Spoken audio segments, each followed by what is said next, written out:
My darling children, the first postcard I sent from Paris had a picture of the Eiffel Tower on the front, glittering against a deep blue sky. On the back I simply wrote, "Dear Amelia, your final invoice is on the kitchen table. For 3 years of my useless full-time childcare services, the total comes to $73,440. I do hope you and my son are well. Love, Mom. Love, Mom." As I dropped that postcard into the bright yellow postbox on the Champs-Élysées, I could almost hear the shriek of outrage from across the Atlantic. And for the first time in 3 years, my dears, I felt the corners of my mouth lift into a genuine smile. Hello, everyone. You can call me Grandma Margaret. My name is Margaret Foster. I am 68 years old, and I come from a quiet, book-loving little town in Vermont where the autumn leaves are more famous than any person. This is a story I have kept pressed between the pages of my heart for the last year, like a flower that has lost its color, but not its thorns. Even my own sister, who knows I'm on this trip, doesn't know the full reason why. She doesn't know about the bill, or the word that shattered my world. It's a secret I've carried with me through 12 countries and across 3 continents. Until today, right here, in this beautiful little cafe in Rome, I finally feel I have the courage to speak it aloud. Not for sympathy, children, but for my own liberation. Before I begin, would you do an old woman a great kindness? Please like this video and subscribe to our channel. Your support feels like a warm hand on my own, giving me the strength to finally share this story I have guarded so closely. It reminds me that a person's worth is not defined by the opinion of one, but by the connection of many. You see, this story isn't really about the money. I never expected to see a single dime of that $73,000. It was never about being paid. It was about being seen. It was about reclaiming the value of my time, my energy, my love, a love that had been casually dismissed as worthless. I was a librarian for 40 years. My life was built around the quiet dignity of service, of order, of understanding that every story has value. My late husband, Arthur, God rest his soul, was an accountant. He taught me that everything has a quantifiable worth, from a stock portfolio to an hour of one's time. He used to say, "Margaret, never let anyone devalue your contribution. It's the quietest, most dangerous form of theft." After he passed, I thought my life of service was over. I had my pension, my beautiful home filled with books, my garden. I was content. But then my son, Thomas, and his wife, Amelia, blessed me with grandchildren, the twins, Lily and Noah. And a new chapter of service began, one I entered with an open and joyous heart. I thought I was helping them build their family, that I was the indispensable, loving matriarch supporting their dreams. I didn't realize that in their eyes my role was shrinking. I was being downgraded from a beloved grandmother to a utility, a convenience. And one day I was told, to my face, that I was a useless one at that. This is the story of how a useless old woman showed them the true cost of her love. My story, the part that truly sets the stage for the heartbreak, began 3 years ago on a crisp autumn afternoon. It all started with a phone call, filled with the purest joy. It was my son, Thomas. "Mom," he'd said, his voice cracking with excitement, "Amelia and I are having babies. Twins!" Oh, my heart nearly burst. Twins! After so many years of waiting, my son was going to be a father. I remember crying tears of absolute happiness. Arthur would have been so proud. From that moment on, their joy was my joy. I helped Amelia pick out nursery furniture. I knitted 2 tiny sets of matching blue and pink booties, and I read every book on raising twins I could get my hands on. Thomas is a good man, my son. He has his father's kind heart, though perhaps not his iron spine. He's a high school history teacher, dedicated and passionate, but not a man who earns a great deal of money. His wife, Amelia, is different. She's a brilliant lawyer, fiercely ambitious and incredibly smart. When I first met her, I was so impressed. She was polished, confident, and she seemed to adore Thomas. "Margaret," she would say to me, "you raised such a wonderful man." "I'm so lucky." She made me feel included, valued. I thought she was the perfect partner for my son. The twins, Lily and Noah, were born 6 weeks premature. They were so tiny, so fragile. Those first few months were a blur of fear and exhaustion for Thomas and Amelia. The cost of childcare for 2 infants was astronomical, far beyond what a teacher and a junior lawyer could afford. I saw their panic, the dark circles under their eyes. So, I made them an offer. I sat them down in my cozy living room, a fire crackling in the hearth. "Let me be their daycare," I said. "I'm retired. I have the time. It would be my greatest joy. You two focus on your careers, save your money, build your future. Let me give you this gift." Ooh. Tears welled in Amelia's eyes. She took my hands in hers. "Oh, Margaret," she breathed, her voice thick with emotion. "Are you sure? We could never ask you to do that." "You're not asking," I said with a smile. "I'm offering. This is what family does." Thomas hugged me so tightly I thought my ribs would crack. "Mom, you're a lifesaver. You're our angel. We couldn't do this without you." And so it began. The golden years. My quiet, retired life vanished overnight, replaced by the beautiful, chaotic symphony of caring for 2 babies. Every weekday morning, at 6:30 a.m. sharp, I would drive to their house. I wanted them to have their mornings as a family, so I'd arrive just as they were finishing breakfast, allowing them to kiss their children goodbye before heading off to their demanding jobs. From that moment until they walked in the door at 7 in the evening, Lily and Noah were my world. Oh, the details are etched into my soul. The smell of baby powder and warm milk that clung to my clothes. The surprisingly loud gurgles and coos of 2 tiny beings discovering their voices. The endless cycle of feeding, burping, changing, and swaddling. I learned to do everything in duplicate. I could rock one baby to sleep with my foot while feeding the other with one hand and turning the page of a storybook with the other. My home, once a sanctuary of quiet and order, became a secondary nursery. I had a crib in my guest room, a changing table, stacks of diapers. My book club, my gardening group, my peaceful afternoons spent reading in the sun. I gave them all up without a second thought. My life revolved around the twins' schedule. Nap times were sacred. Playtime was a delightful explosion of colorful plastic toys and soft blankets on the floor.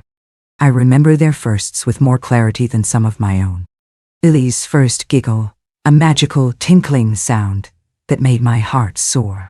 Noah's first attempt at crawling, a determined little army crawl across the rug that ended with him face-planting into a stuffed bear. Those were the happiest, most exhausting days of my life. I was their gamma, the center of their little universe. When they were sick, I was the one up all night, holding a cool cloth to their feverish foreheads, humming the lullabies my own mother had hummed to me. I was the one who drove through a snowstorm to get a specific brand of teething biscuits, because it was the only thing that soothed their sore gums. In those first 2 years, Thomas and Amelia's gratitude was a warm blanket. They would come home, looking weary from their long days, and their faces would light up when they saw their happy, well-cared-for children.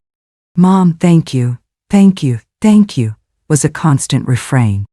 Amelia would often bring me a coffee from her favorite shop in the morning, or leave a little pastry on the counter for me. On my birthday, they threw me a lovely dinner party and gave me a beautiful silver locket with Lily and Noah's baby pictures inside. "To the world's best grandma," Thomas toasted, raising his glass. "The glue that holds our family together. We would be lost without you." Amelia, smiling, added, "More than glue, you're our foundation, Margaret. You make everything possible for us." I treasured those words. I held them close to my heart. They were my payment. The love, the appreciation, the feeling of being essential to the lives of the people I cherished most. It was more valuable than any amount of money. I truly believed I was the foundation of their happy home. I was living my purpose. I was building a legacy of love for my grandchildren. It was a perfect, beautiful arrangement, a family working in harmony. It's so important that you understand this, my sweethearts. It's vital you see the sunshine before the storm. Because as Amelia's career began to take off, a subtle shadow started to fall.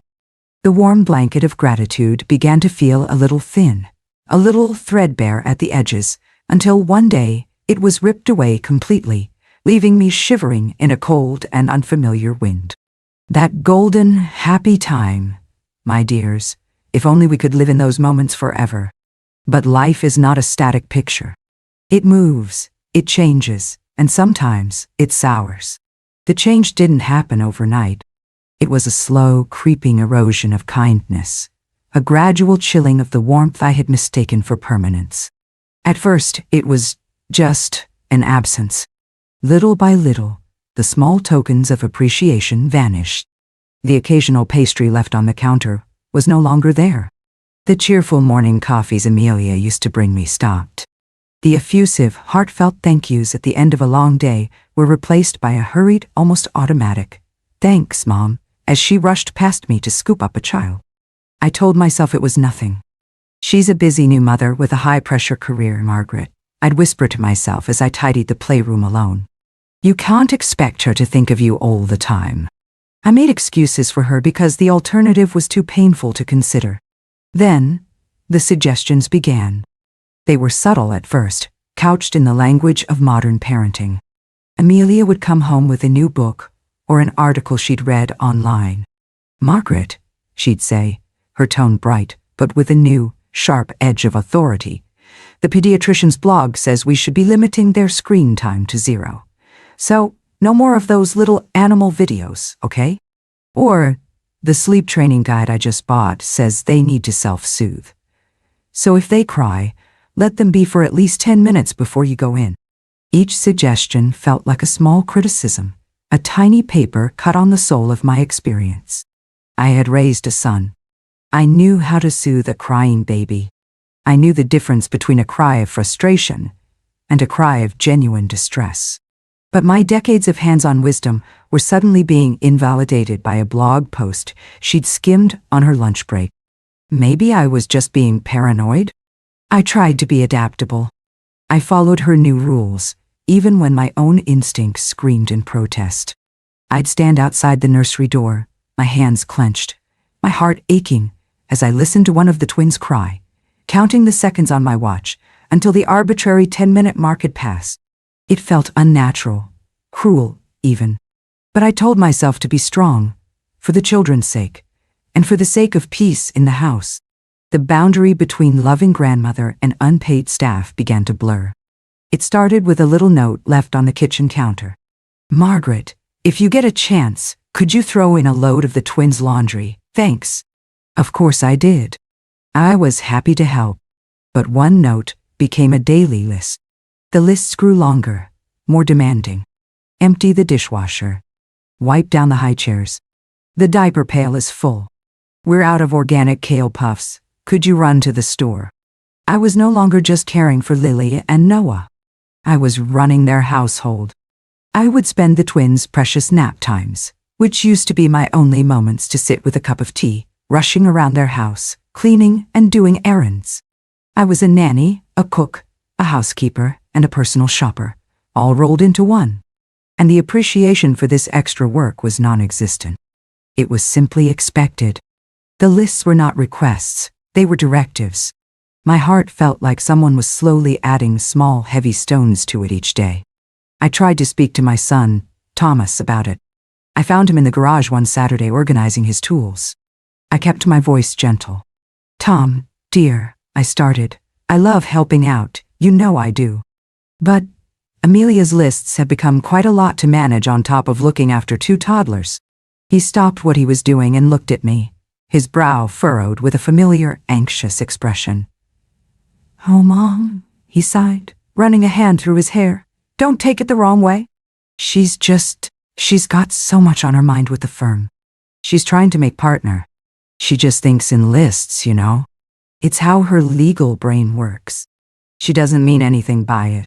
He gave me a weak, placating smile. "You're such a huge help, Mom. We'd fall apart without you." His words were meant to soothe, but they felt like a dismissal. He wasn't listening. He was managing my feelings, smoothing things over to avoid a confrontation with his wife. In that moment, I felt a profound sense of loneliness. I was completely on my own in this. The sky wasn't falling, but I felt the atmospheric pressure dropping. A storm was gathering, and I had no one to share my umbrella with. The turning point, the moment the paper cuts turned into a real bleeding wound, came on an ordinary Tuesday afternoon. I was in the kitchen, preparing the twins' lunch. Lily and Noah were in the living room, playing on their mat. I overheard Amelia in her home office, just off the kitchen, talking on the phone with one of her friends. Her voice was light, casual, laughing. "Oh, you have to pay your nanny for a sick day. That's rough," she said. There was a pause. Then she laughed again, a sharp, brittle sound. "God, no, we don't pay. It's Tom's mom. She just does it. I know, right? It's the perfect arrangement, all the childcare we need, and it's completely free." The world seemed to tilt on its axis. My hands, which were cutting slices of apple, froze over the cutting board. "It's Tom's mom. She just does it." Casual, dismissive tone. The reduction of my love, my sacrifice, my entire life's devotion into a perfect arrangement that was completely free. It wasn't just that she didn't value me, it was that she was bragging about it. She saw my love as a commodity she had cleverly acquired for nothing. Tears welled in my eyes, hot and sudden. I blinked them back fiercely. Not in front of the children. Never in front of the children.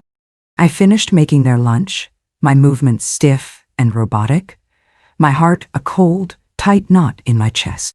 At that moment, I felt like a ghost in my own family's story, a functional, invisible presence whose only purpose was to serve. Things escalated from there. My role was no longer even given the dignity of being a grandma in her conversations. She began to refer to me, even to my face, as the babysitter. "I can't make that meeting. I have to be home to relieve the babysitter," she'd say into her phone as I stood right there. The word was a slap. A babysitter is someone you hire, someone you pay. I was family, or so I had thought. The final year was the hardest. Amelia made partner at her law firm. The promotion changed her. Her confidence tipped over into arrogance. She started treating me not just with dismissal, but with open condescension. She would correct my grammar in front of the children. "It's may I have a cookie, Noah, not can I. Grandma should know that. She was a librarian." She criticized the clothes I wore. "Margaret, are those your gardening shoes? We have clients over for dinner tonight. I'd rather you not track dirt through the house before you leave." It was death by 1,000 cuts, and I was bleeding out emotionally. Tears just wouldn't stop flowing some nights when I got back to my own empty, quiet house. The silence that I once cherished now felt like an accusation. I would sit in the dark and ask myself what I had done to deserve this. I had given up my friends, my hobbies, my peace, my freedom, all of it, a joyful sacrifice on the altar of my family. And in return, I was being treated with less respect than a stranger. The breaking point was building, a terrible pressure behind a dam. It came on a Wednesday. I had woken up with a dreadful head cold. My whole body ached, and my throat felt like sandpaper. I called Amelia, my voice a hoarse croak. "Amelia, dear," I whispered. "I'm so sorry, but I'm quite ill today. I don't think I should be around the children. I can try to come later if the medicine kicks in." I expected a flicker of concern. And "Oh no, Margaret, feel better, we'll manage." Instead, there was an audible, exasperated sigh on the other end of the line. "You're kidding me," she said. Her voice was flat, cold, and laced with fury.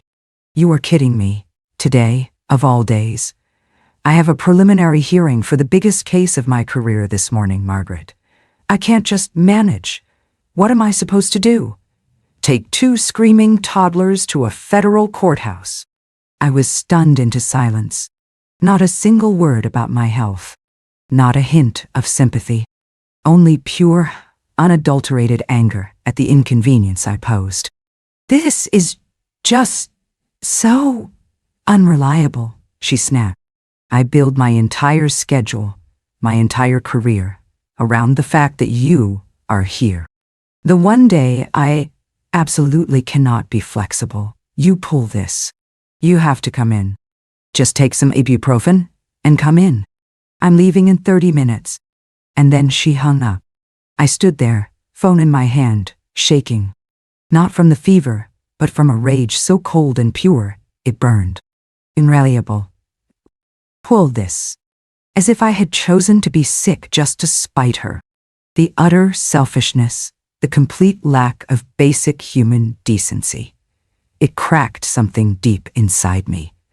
I did go in. I dosed myself with cold medicine, put on a brave face, and drove to their house. The entire day was a misery of body aches and simmering fury. When Amelia came home that evening, flushed with victory from her hearing, she breezed past me without a word of thanks, without even asking how I was feeling. That was it. The dam broke. I waited until Thomas came home and the twins were asleep. I found Amelia in the kitchen, pouring herself a celebratory glass of wine. My voice was quiet, but it trembled with the force of 3 years of suppressed pain. Amelia, I began. We need to talk about what you said this morning. She turned, one perfectly sculpted eyebrow raised. What about it? I was stressed. You were sick. It was a mess. We got through it. What's the big deal? The big deal, I said, my voice gaining strength, is that you spoke to me as if I were a faulty appliance. Not a human being, not your mother-in-law who has given up her life for you, but an inconvenience. She actually rolled her eyes. She took a slow, deliberate sip of her wine. Oh, Margaret, please, don't be so dramatic. It's not like you're working in a coal mine. You're just babysitting. You play with kids all day. It must be nice to have something to keep you busy, to feel useful. And there it was. The final, fatal blow. Useless. And you. The word hung in the air between us, ugly and poisonous. She hadn't just said it. She believed it. My love, my exhaustion, my sacrifice, my entire being in her world was reduced to a way for a lonely old woman to feel useful. Something inside me didn't just break. It turned to steel. The hurt was so immense, so profound, it transcended tears. It became a cold, hard clarity. I looked at her, standing there in her expensive suit, looking down her nose at me, and I didn't see my daughter-in-law anymore. I saw a stranger, a very, very ungrateful stranger who had just made the biggest mistake of her life. Useless. That one word echoed in the sudden, ringing silence of the kitchen.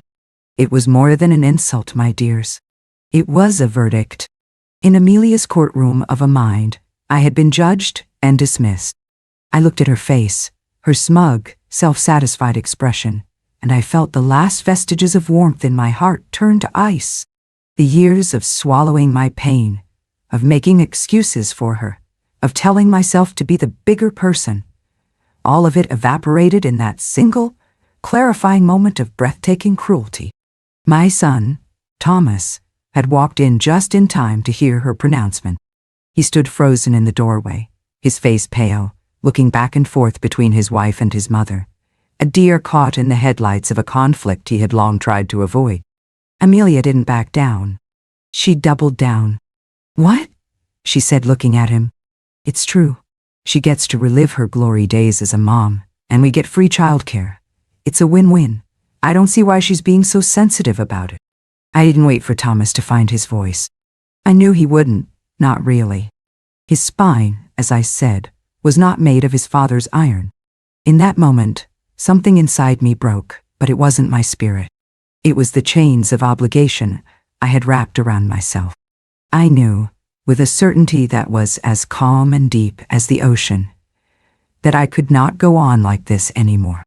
I would not spend the rest of my precious years being someone's useful object. I turned my back on both of them. My hands were perfectly steady. My voice, when it came out, was devoid of all emotion. It was as crisp and clean as a freshly printed page. Thomas, I said, without looking at him, I will finish out the week. You have until Friday to make other arrangements for the children's care. I will not be returning on Monday. The silence that followed was heavy with shock. Amelia's jaw literally dropped. "What? You can't be serious," she stammered.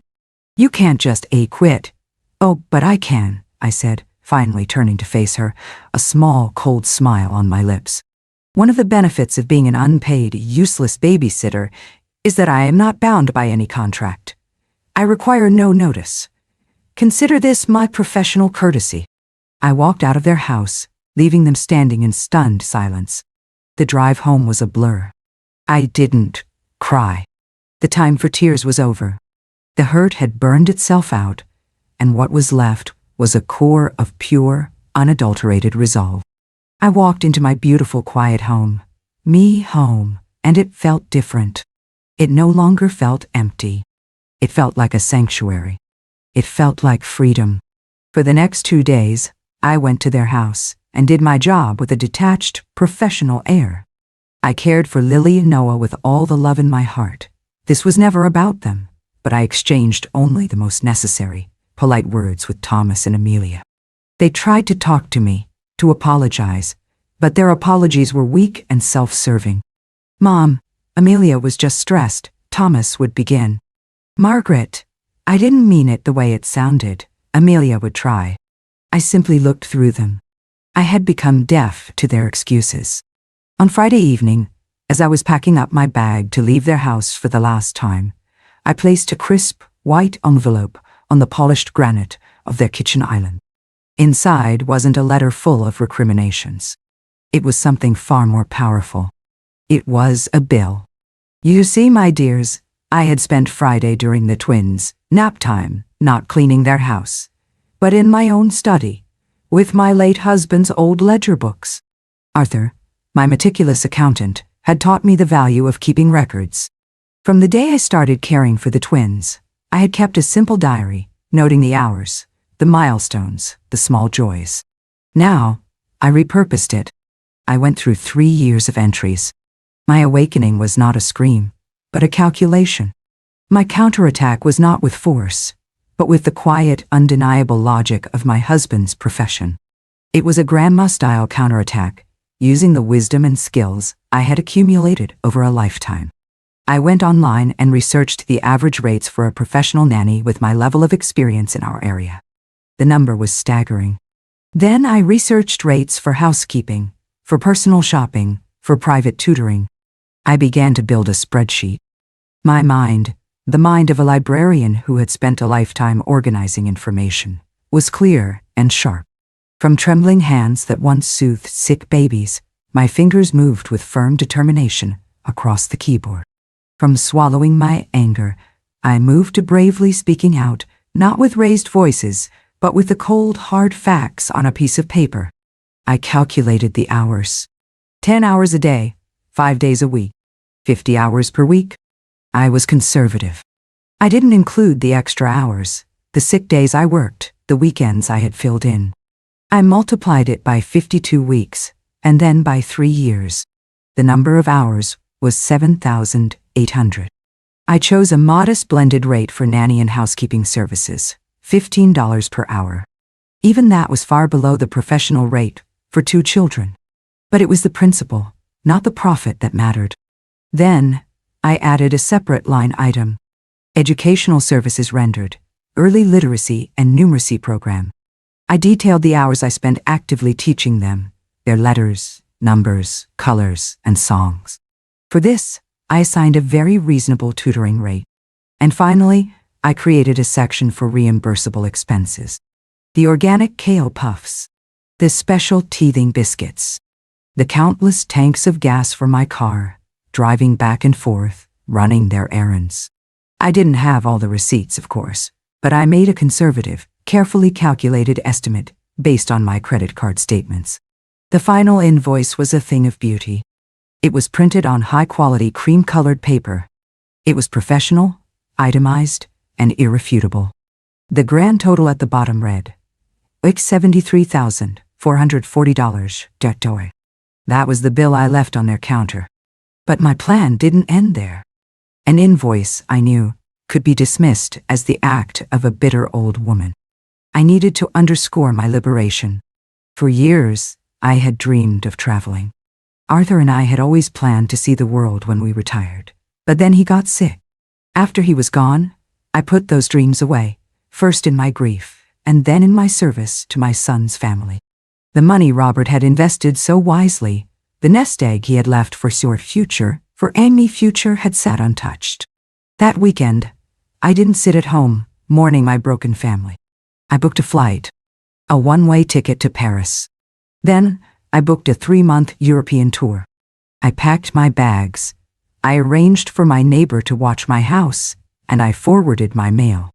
My final act of this quiet rebellion was a phone call to Thomas on Sunday evening. "Mom," he said, his voice frantic. "What is this? This bill? Is this a joke? Amelia is... she's losing her mind." "It's not a joke, Thomas," I said calmly. "It's an invoice. It's a quantification of the services your wife deemed useless. I don't expect payment, of course. It's simply for your records. A reminder of the value of my time." "But you can't be serious about not coming tomorrow. We haven't found anyone. The daycare centers have waiting lists a year long. What are we supposed to do?" The panic in his voice was raw. "That sounds like a very difficult problem," I said, my voice gentle but devoid of sympathy. "You and your very capable, very intelligent wife will have to figure it out." That is what families do, after all. They figure things out. I let him flounder for a moment, then delivered the final, liberating blow. "I won't be able to discuss it further, I'm afraid," I said, the joy bubbling up inside me. "My flight leaves in a few hours. I'm going to Paris, and then Rome, and then Vienna. I've sent you my itinerary. I'll be sure to send the children a postcard from every city." I could hear his stunned, sputtering silence on the other end of the line. From passive endurance of disrespect, I had moved to the active pursuit of my own joy. My awakening was complete. I wasn't just leaving their home. I was stepping into my own life. A life where I was not just useful, but valued, most importantly, by myself. As I hung up the phone, I looked around my library, at the pictures of Arthur, at the spines of 1,000 books that had been my friends, and I knew I was doing the right thing. The matriarch wasn't just fighting back, she was flying away. And so, my dears, I flew. As the plane lifted off the runway, leaving my old life behind, I didn't feel a sense of loss. I felt a sense of profound, exhilarating lightness. For the first time in 3 years, I was only responsible for myself. My time was my own. My thoughts were my own. My life was my own. The resolution to my story didn't happen in a courtroom or a dramatic confrontation. It happened quietly, over thousands of miles and across many months. It happened in the daily act of choosing my own happiness. In Paris, I rediscovered my love for art. I spent entire days wandering through museums, getting lost in the beauty of Monet and Deca.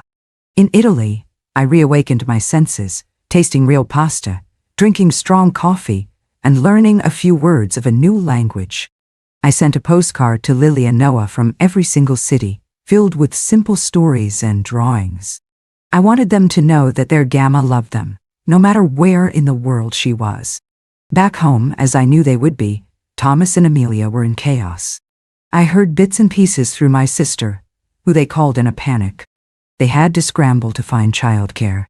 Amelia had to take an unpaid leave of absence from her prestigious job because they couldn't find a nanny on such short notice.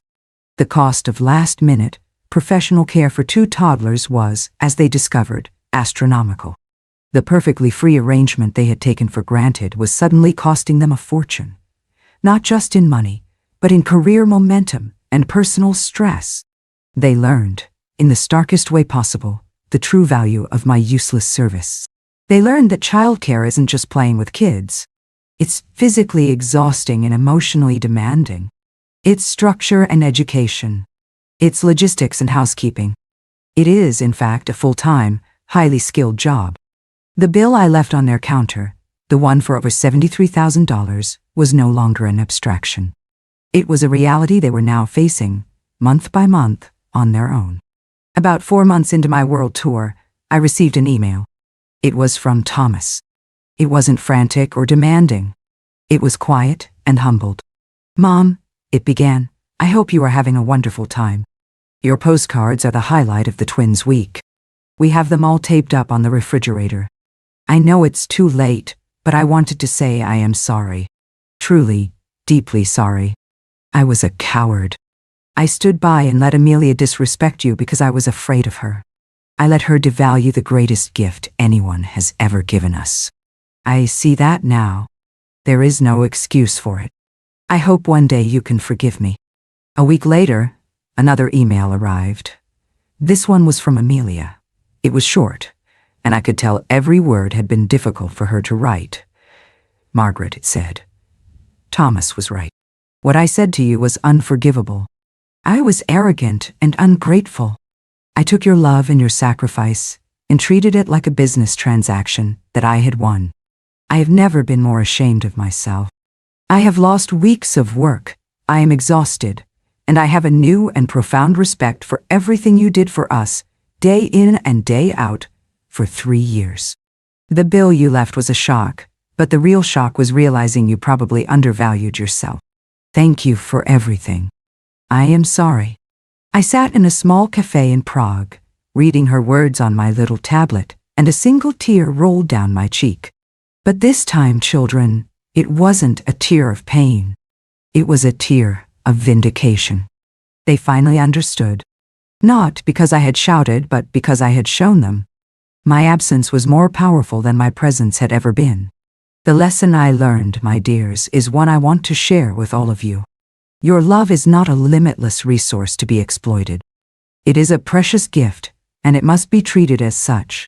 You must be the first guardian of your own worth. People, at this age, I finally understand that you can't wait for others to value you. You must first value yourself. My journey wasn't about running away. It was about running high towards myself. So, if you are in a situation where you feel your kindness is being taken for granted, please listen to Grandma's words. You do not have to set yourself on fire to keep others warm. I hope you won't be like the old grandma, who waited until her heart was cold to finally book her own flight. If Grandma had known this truth earlier, I might have seen Paris 30 years ago. Remember, my sweethearts, you are the author of your own life story. Don't let anyone else hold the pen. I was gone for a full year. When I returned, it was to a new reality. Thomas and Amelia had found a rhythm. They had a new respect for each other and for the work it takes to raise a family. My relationship with them is different now. It's not based on their need and my service. It's based on choice and on a hard-won mutual respect. I am a grandmother again. Not a nanny, not a babysitter, but a real grandmother. I see the twins on weekends or for special dinners. I take them to the library and for ice cream. I get to do all the fun parts, and then I get to go home to my own quiet, peaceful life. I am no longer the foundation they stand on. I am the cherished picture hanging on their wall. And that is exactly as it should be. Sharing this journey with you has been the final step in my own liberation. Thank you for listening, for validating my story with your time and attention. I am so grateful for this community. Please, my dear ones, if you haven't yet, do like this video, subscribe to our channel, and turn on that little notification bell so you and I can share more stories. And please, tell me your thoughts in the comments below. Your stories of setting boundaries and finding your own strength give me so much hope. Grandma will always love you all. Remember that everyone deserves to be treated with gentleness, most especially by themselves. So book that trip. Read that book. Take that time for yourself. You are not useless. You are priceless. Love you all. This is Grandma Margaret, and I'll see you in the next story.